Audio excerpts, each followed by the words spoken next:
हमारे गांव में एक बात कही जाती है, श्मशान से लौटते समय सीधा घर आना, और अगर लौटते समय कोई छोटा रास्ता मिल जाए तो उससे बचना, क्योंकि श्मशान से आने वालों के रास्ते कठिन हो जाते हैं।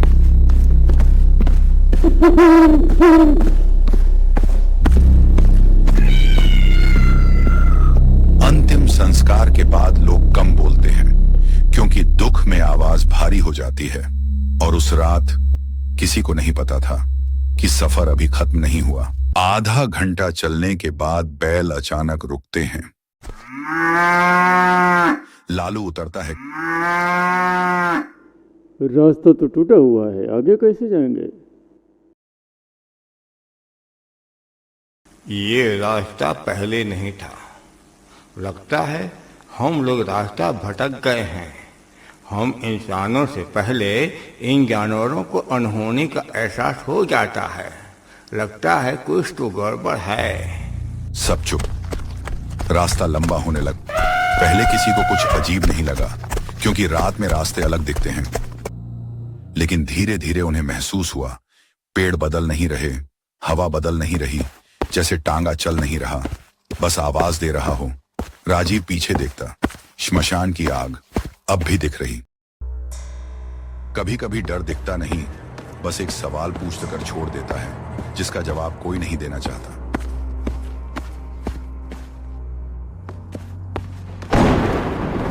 राजीव, और तो हिम्मत ही सहारा है। हम अब बुरे फंस चुके हैं। उन्हें पहली बार लगा शायद रास्ता कहीं नहीं जा रहा, बस बढ़ रहा है। अरे अचानक ऐसा तो मैंने कभी देखा नहीं। राजीव आगे देख। सीट खाली, लेकिन लगाम हिल रही। बैल चल रहे। बुजुर्ग सही कहा करते थे, श्मशान से लौटना हो तो सावधानी पूर्वक। अरे लालू कहाँ गया? मैं कह रहा था बेटा, कुछ तो गड़बड़ है। शमशान से लौटना आसान नहीं होता। मुझे तो डर लग रहा है। देखो, डरो नहीं, हिम्मत से काम लो। जो डर गया वो मर गया।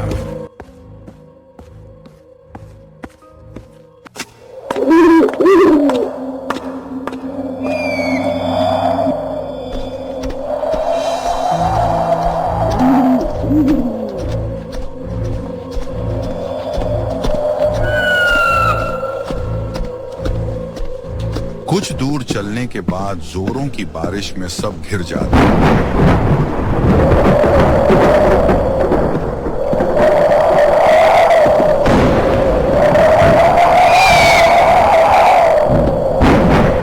तभी एक हवेली दिखाई देती है।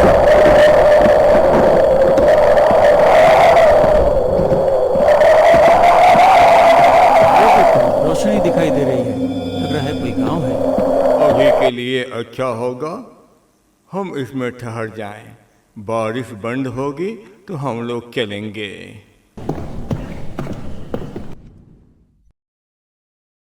सभी हवेली में जाते हैं। राजीव आवाज देता है, कोई है यहाँ?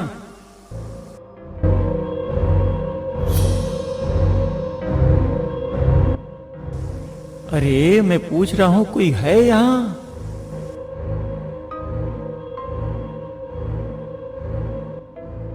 कुछ देर के बाद एक आदमी आता है।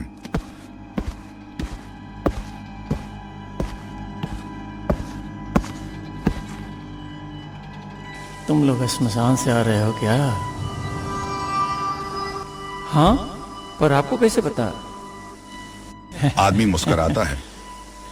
श्मशान से आने वाले जब रास्ता भटक जाते हैं तो यहाँ आते हैं। मतलब तुम गलत रास्ते पे जा रहे हो। वह सबको अंदर ले जाता है। जब तक बारिश बंद नहीं हो जाती तुम लोग यहाँ आराम करो। सभी आराम से बैठ जाते हैं। तभी बाहर से एक आवाज आती है। आओ बेटा, क्यों रुक गए? आओ घर चल, मैं बाहर तुम्हारा इंतजार कर रहा हूँ। राजीव हैरान, ये उसके पिता को आवाज थी। ये तो मेरे पिताजी की आवाज है। ये कैसे हो सकता है? हम लोग उनका अंतिम संस्कार करके आ रहे हैं। आओ बेटा, मैं तुम्हें घर तक पहुंचा दूं। मेरे पिताजी बुला रहे हैं, मैं जा रहा हूँ।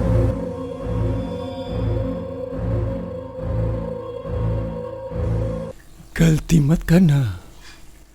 यहाँ स्मशान से आने वालों को आत्माएं बुलाती हैं और फिर अपने साथ ले जाती हैं। बेटा, ये ठीक कह रहे हैं, मैंने भी सुना है। इनकी बात मान लो। हाँ, मुझे तो बहुत डर लग रहा है। मुझे बचा लीजिए। सभी आराम करने लगते हैं। फिर राजीव को नींद आ जाती है। काका और धीरू उस आदमी के साथ कहीं जाते हैं। कुछ देर बाद बारिश बंद होती है। राजीव की आंख खुलती है। वह अपने पास किसी को नहीं पाता।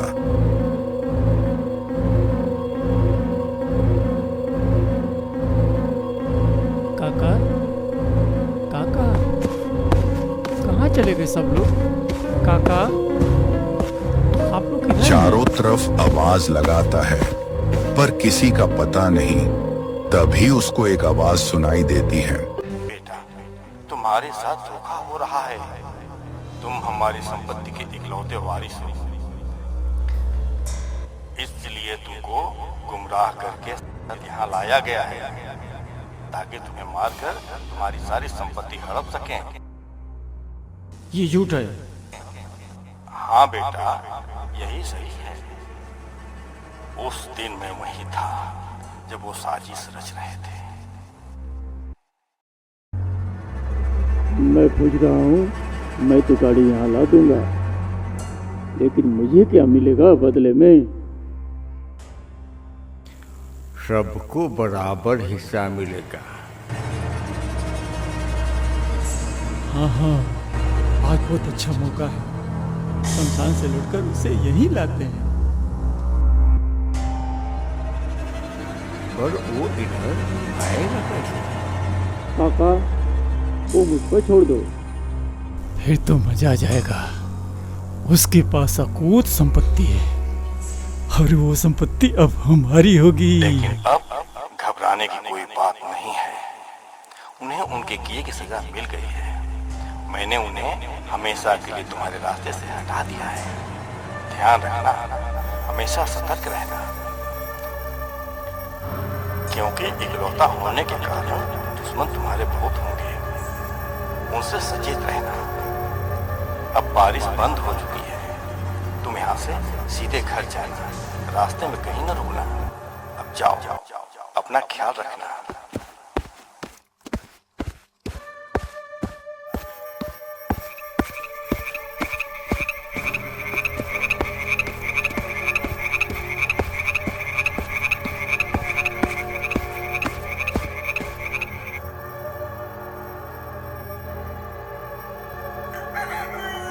सुबह राजीव अकेला गांव पहुंचता है। तुम आ गए राजीव? रात को मौसम बहुत खराब हो गया था। बाकी के लोग कहाँ हैं? चाचा, उन लोगों के नियत में खोट था।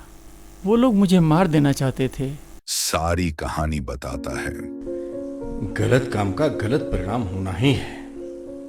बहुत अधिक लोभ मौत का कारण बनता है। होनी तो होके ही रहेगी, चाहे जो भी उपाय लगा लो। मरने के बाद भी तुम्हारे पिता को तुम्हारी चिंता है। भगवान उन्हें मुक्ति प्रदान करें। वो मुड़ता है। खाली रास्ता और बहुत दूर एक बैलगाड़ी धीरे धीरे श्मशान की तरफ जाती हुई। कहते हैं, कुछ आत्माएं डराती नहीं बचाती हैं।